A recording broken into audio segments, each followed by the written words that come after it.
তদানীন্তন জার্মানির নাউমবার্গের এক সম্ভ্রান্ত পরিবারে 1788 সালের 9 সেপ্টেম্বর জোহান আর্নস্ট স্টাফ জন্মগ্রহণ করেন।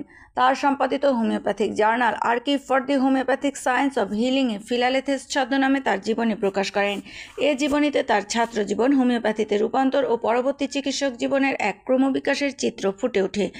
স্কুলের গণ্ডি পার হওয়ার আগে স্টাফ রসায়নশাস্ত্রের ন্যায় জটিল প্রাকৃতিক বিজ্ঞানের চর্চায় মনোনিবেশ করেন, কিন্তু পরবর্তীতে চিকিৎসা বিজ্ঞানের প্রতি তার মন আকৃষ্ট হয়। স্টাফের অনুসন্ধিৎসমন চিকিৎসা বিজ্ঞানের মধ্যে জীববিজ্ঞানের পরিপক্ক রূপের সন্ধান পায়, ফলে তার ভবিষ্যৎ কর্মক্ষেত্র নির্ধারণ করতে দেরি হয় না। 18 বছর বয়সে চিকিৎসা বিজ্ঞানের ছাত্র হিসেবে লাইপজিগ বিশ্ববিদ্যালয়ে ভর্তি হন। চিকিৎসা শাস্ত্রের অধ্যয়নকালে শারীরবিদ্যার প্রতি তিনি সবচেয়ে বেশি আকৃষ্ট হন। এ বিষয়ে তখনকার যুগের অন্যতম শ্রেষ্ঠ শারীরবিজ্ঞানী হেলারের গ্রন্থ ও গবেষণাসমূহ তার আগ্রহকে আরও বাড়িয়ে তোলে। চিকিৎসা বিজ্ঞানে অধ্যয়ন শুরু করার আগে থেকেই তিনি ইতিহাস ও সাহিত্যের প্রতি অনুরক্ত ছিলেন, তাই চিকিৎসা বিজ্ঞানের ছাত্র হিসেবেও তিনি এর ইতিহাসের উপর প্রচুর পড়াশোনা করেন।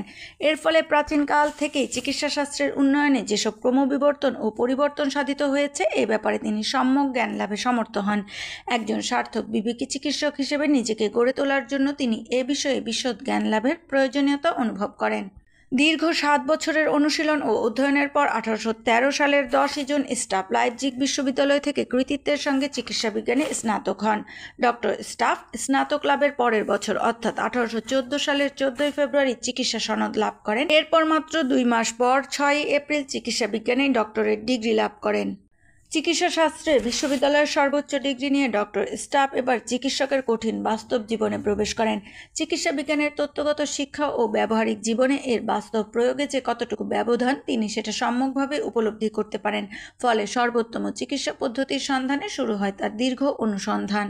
চিকিৎসা বিজ্ঞানে স্নাতক লাভের বছরখানেক আগেই হ্যানিম্যানের অর্গানন গ্রন্থটি স্টাফের হাতে এসেছিল। এটি পড়ে তিনি উৎসাহিত হলেও এর সকল বক্তব্যের সাথে তখন একমত হতে পারেননি।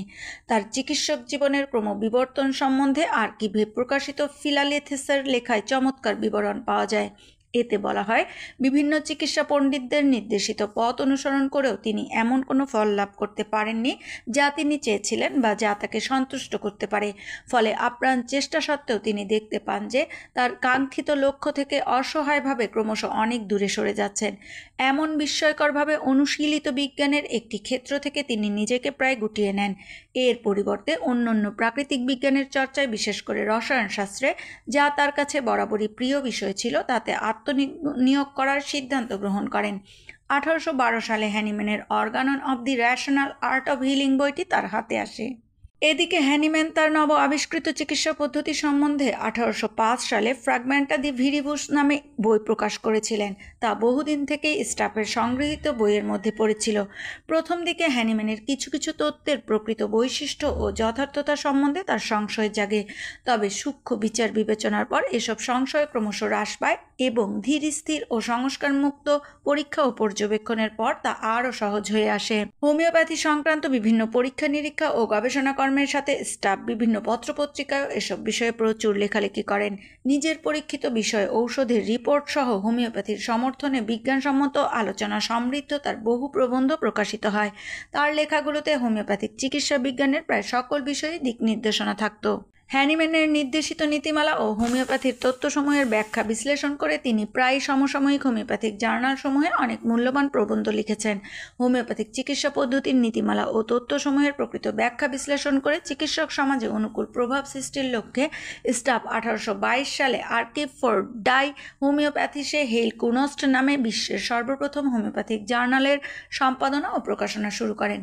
জার্মান ভাষায় প্রকাশিত এ জার্নালটি শীঘ্রই হোমিওপ্যাথিক চিকিৎসক সহ সাধারণ চিকিৎসক সমাজেও অনুকূল সাড়া জাগাতে সমর্থ হয়।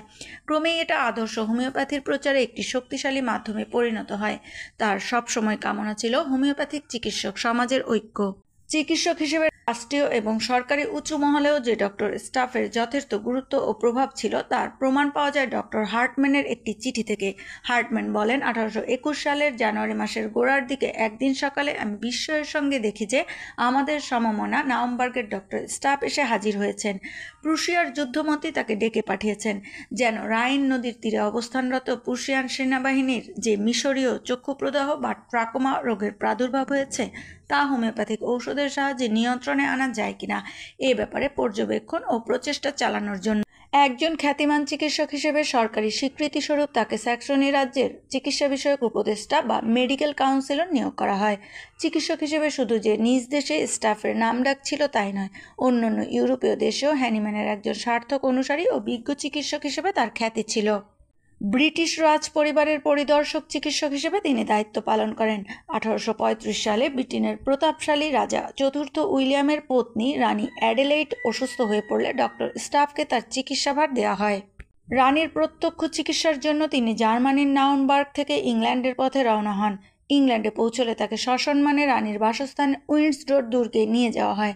রানীর চিকিৎসার সুবিধার্থে তাকে রাজ অতিথি হিসেবে কিছুদিনের জন্য ইংল্যান্ডে অবস্থান করতে হয়।